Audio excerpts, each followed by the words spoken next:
si le message de l'écriture sacrée, de l'écriture pensée à tous les hommes et à toutes les femmes et femmes du monde entier qui sont dans des séminaires avec le seul désir de transmettre la parole de Dieu, pensée aux milliers d'heures passées à préparer et à distribuer des sermons, des études bibliques.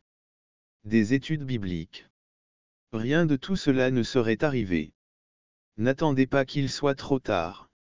Rejoignez la chaîne aujourd'hui et obtenir du réconfort et de l'encouragement dans les moments difficiles. Cliquez sur le lien dans la description de la vidéo de ce 9 avril 2024. Page 2. La raison pour laquelle le Christ ne s'est pas relevé d'entre les morts. Mais cela nous amène à considérer une autre question très B. La foi du croyant. 141. Paul dit qu'il n'y a pas que ceux qui servent le Seigneur dans la proclamation de l'Évangile.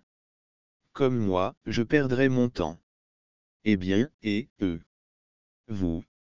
D'ailleurs, si le Christ n'est pas ressuscité, ils perdent leur temps en confiant le destin de leur âme à quelque chose de faux d'eux, et pas seulement les croyants vivants ou les Corinthiens, mais tous les croyants qui sont déjà partis avec le Seigneur. 18. David devait voir le Seigneur face à face. Face à face. Même si je marche dans la vallée de l'ombre de la mort. De l'ombre, je ne crains aucun mal, car tu es avec moi. Avec moi. Pensez au nombre de personnes qui auraient été trompées par sa mort. La seule chose qui leur donnait de l'espoir était la promesse de résurrection. 3. Pourtant, vous et moi sommes sûrs que vivre, c'est le Christ, et que mourir, c'est le Christ. Mourir, c'est acquisition. Vous pouvez vous endormir en toute confiance, quelles que soient les circonstances dans lesquelles vous vous trouvez. Dormir en toute confiance, quelles que soient les circonstances dans lesquelles vous nous avez précédés au ciel. Nous avons tous la même confiance dans les paroles de Jésus. La même confiance dans les paroles de Jésus. Lorsqu'il a dit, « Je vais vous préparer une place, afin que vous soyez là où je suis. » 4. Gloire. Pour Dieu, notre foi repose aujourd'hui sur solide. Nous pouvons dire avec Paul, « Je sais à qui j'ai cru. » Paul, « Je sais à qui j'ai cru. » Mes frères bien-aimés, malgré les moqueries et le mépris des autres, il y a une foi précieuse qui nous protège et nous donne la victoire dans ce monde. Dans notre témoignage 151. Nous vivons dans un monde corrompu par le prince du mensonge et de la tromperie. Un monde où, à cause de tant de mensonges, les gens ne savent pas quoi ou qui croire. Beaucoup de gens se sont levés et ont dit qu'ils connaissaient la vérité ultime, mais en fin de compte, leurs mensonges ont finalement été. Il y a quelques années, à Teco, leurs mensonges ont été démasqués. Un fou du nom de David Koreich a prétendu qu'il était Jésus-Christ et a trompé des centaines de personnes qui ont été brûlées vives dans un lieu secret. Centaines de personnes qui ont été brûlées vives dans un abri secret. Dans un abri secret. Ceux qui ont survécu à cette tragédie vivent dans la confusion la plus totale sur l'heure. Mais les chrétiens ne devraient pas s'inquiéter du contenu du message que nous transmettons.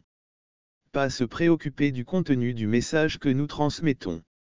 Proclamons, prenons la parole avec conviction. Prêchons qu'en Christ il y a de l'espoir. Il y a la paix, il y a la vie, il y a le pardon des péchés. Prêchons que quiconque qui croit en lui, non. Jeûne. Prêchons que le Seigneur a le pouvoir de sauver tous ceux qui viennent à lui dans la repentance et la foi pour le pardon de nos péchés. 171 a prêché pendant 2000 ans. Que tout pécheur repentant qui vient au Christ reçoit le pardon de ses péchés. Par la foi en lui, nous avons prêché que toutes les barrières entre Dieu et nous ne peuvent être franchies. Barrières entre Dieu et nous ont été supprimés, que nous avons essayé avec lui, que Dieu nous déclare juste, et qu'il nous a pardonné nos péchés. Nous déclare juste et libre de toute culpabilité. De toute culpabilité que le pécheur passe du royaume des ténèbres au royaume des cieux. Du royaume des ténèbres au royaume de la lumière. Prêchant que nous sommes en paix avec Dieu. Dieu nous a réconciliés et a fait de nous ses. Il a effacé et supprimé tout. Afin que nous puissions avec confiance nous approcher du trône de sa grâce et tout cela est possible parce que le Christ vit. Aujourd'hui parce que tout le contenu de ce message sont soutenus par les promesses du Christ et parce qu'il s'est souvenu quand il a dit qu'il avait le pouvoir de donner sa vie et de se ressusciter, nous pouvons croire qu'il a aussi le pouvoir. Il a aussi le pouvoir d'enlever nos péchés et de nous donner la vie éternelle. Péchés et nous donner la vie éternelle et l'espoir de quelque chose de meilleur dans l'au-delà. 19. N'attendez pas qu'il soit trop. N'attendez pas qu'il soit trop tard. Rejoignez la chaîne aujourd'hui. And get comfort and support in. Difficile. Cliquez sur le lien dans la description de la vidéo ce 9 avril 2024. Page 31. Si notre espérance en Christ n'était que pour cette vie, nous serions les plus malheureux de tous les mortels NIV. 2. À l'époque de Paul, être chrétien était un sérieux persécution, rejet des gens et violence de la même famille, la pauvreté et ainsi de suite. Et ainsi de suite, la douleur était. Dans cette société, il y avait peu de tangibles. Cela signifiait refuser de gravir les échelons professionnels et sociaux. Professionnel et social. Paul nous enseigne donc que toutes les peines, les souffrances et les difficultés de cette vie n'ont pas d'importance pour être chrétien avec 31,32 à cause du Christ, nous avons la pleine l'assurance que dans une autre vie, la vraie vie, les choses seront très différentes et vraie vie, les choses seront très différentes et bien meilleures que celles que nous vivons ici. S'il n'en était pas ainsi, nous serions le plus